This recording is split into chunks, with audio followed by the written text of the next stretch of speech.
Welcome to my night terrors. If you enjoy my content, please consider subscribing to my channel. Brent was flying down the back roads going damn near 70 miles an hour. Rebecca and Ashley were both in the back seat. Ashley was passed out. Rebecca was screaming at Brent to slow down, but he wouldn't. We had all been drinking late into the night at a bonfire party somewhere out in the country that one of Brent's other friends had set up. Now we were taking the back roads to drop off the girls, and Brent was driving recklessly.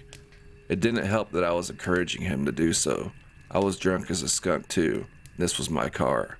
I kept telling Rebecca to shut up and stop mothering us. Just go to sleep like Ashley, I said while laughing. That's when Brent said, "Here, I'll help you, Rebecca," and he turned off the headlights of the car while still going around 70 miles an hour. I just blurted out, "Holy shit." I could barely still make out the road. I looked over at Brent and he was laser focused on it. "Dude, this is fucking crazy, but maybe you should slow down." Rebecca was not screaming at the top of her lungs for Brent to turn the lights back on and stop this. She started to bang on the back of his seat while screaming at him. He then turned around and told her to shut the hell up already. That's when I felt us go airborne. The last thing I could remember before I woke up face down in a field.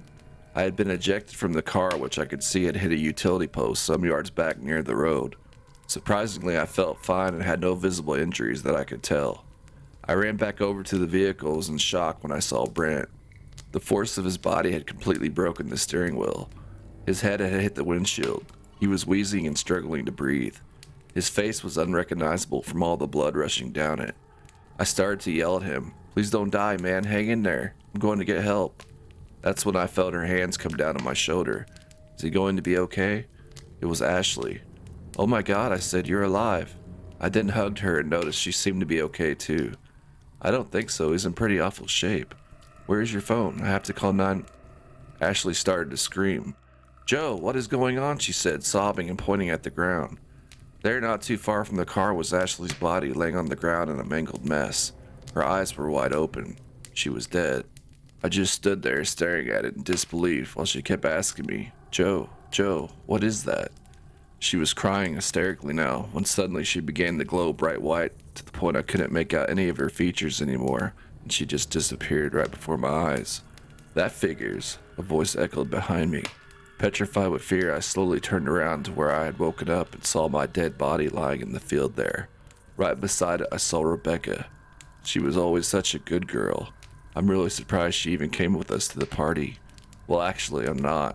She was in love with Brent like all the other girls. I just stared at her in disbelief and asked, "What figures?" She laughed and started to say that Ashley would go to heaven. But before she could even finish her sentence, she began to scream in agony. Her body was consumed with fire as she begged and pleaded for it to stop, and then just like that, she turned completely black and disappeared. After seeing what had happened to her, I started to run back to the car when it hit me too.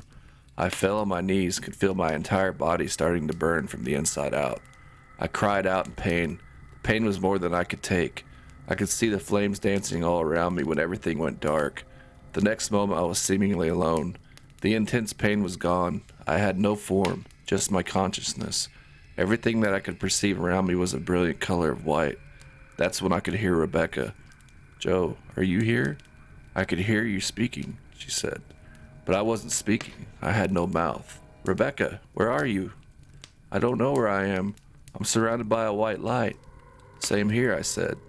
We were communicating telepathically somehow. "Joe, the light is fading. It's growing darker here. What's happening?" She started to scream as if in severe pain. Get them off of me," she was screaming. I could hear everything that was happening to her. I was trying to calm her down, but it was of no use. The light around me hadn't faded like hers. I didn't understand what was happening to her when I noticed my arms and body start to materialize before me. As this was happening, the light was beginning to fade. Rebecca was screaming that there were spiders everywhere. Then she went quiet as I had now fully materialized in a dark room. I could just make out a door in front of me. My clothes were gone. My body was different. I was no longer young and in shape. I was having trouble breathing. I was much larger than I ever had been in my life when I was alive. I went over to the door, putting my ear against it, but heard nothing. I opened it slowly and walked through to the other side, and I immediately fell down a chute of some kind where I seemed to slide down forever before finally hitting the bottom. I landed on the hard rocky ground below, twisting my ankle and breaking my leg. I laid there in agony, crying out in pain. I was in a cavern of some kind. I could see everything much better than before, as it was all lit up by random fires ignited everywhere. Just then I could feel the ground beneath me moving around. I tried my best to shuffle to the side, but I could barely move. I just didn't have the strength anymore. I looked down and saw the claw poke out of the ground, followed by a small head with horns and black eyes. Then another popped up on the other side of me, then another. Soon several of these small demon-looking creatures were unearthing themselves all around me and biting at my flesh, ripping and chewing their way through my body. I couldn't fight them all fast enough. I could barely breathe from the horrible shape I was in. I was screaming and begging them to stop when one flung itself onto my neck and bit through. Blood was everywhere. I began to whimper in agony until everything went dark again. When I came to, I was once again without a body, surrounded by the bright white light. I could hear Rebecca sobbing. "Rebecca," I yelled. I could hear her saying to herself over and over again, "No, this can't be real. No." She wouldn't respond to me. I kept asking her what had happened to her, till finally she quietly kept saying, "Spiders." They were everywhere. She could barely get the sentence out before starting to cry again hysterically. I kept telling her I was sorry. I was sorry that this was happening to us. This was happening to her, when she started to scream again. "Joe, the light is leaving." She kept repeating this as her voice grew quieter and quieter. "This isn't real. This isn't real." Soon her voice faded away, along with the white light around me. I was once again in a dark room. I could see several of these little demons there grinning at me. They were waiting for me to come. They wanted me to suffer all over again. I tried to fight them off as they began to bite and attack me once more, but I gave up soon after, knowing there was no point. This was my fate. But then everything started to vibrate and shake as something huge was pounding on one of the walls of the room from the outside. All of the demons in a rush of panic fled through the cracks in the ground and disappeared. I laid there bleeding badly, unable to move. I was wheezing while my eyes tried to focus in this dark room. Then suddenly in crashed the giant demon through the wall. This one was by far more grotesque than the others. Its huge eyes were red, as it had several fangs it exposed to me when it let out a terrible cry as it entered the room, making its way over to me. I laid there pushing myself up against the wall hopelessly.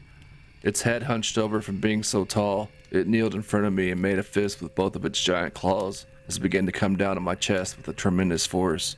This happened once or twice when I woke up on the grass. 2 paramedics were hovering over me, telling me to relax and breathe while they loaded me on a gurney carrying me over to an ambulance. After I fully came to, I asked about my other friends. All of them had died in the crash, even Brent. Only I was to survive.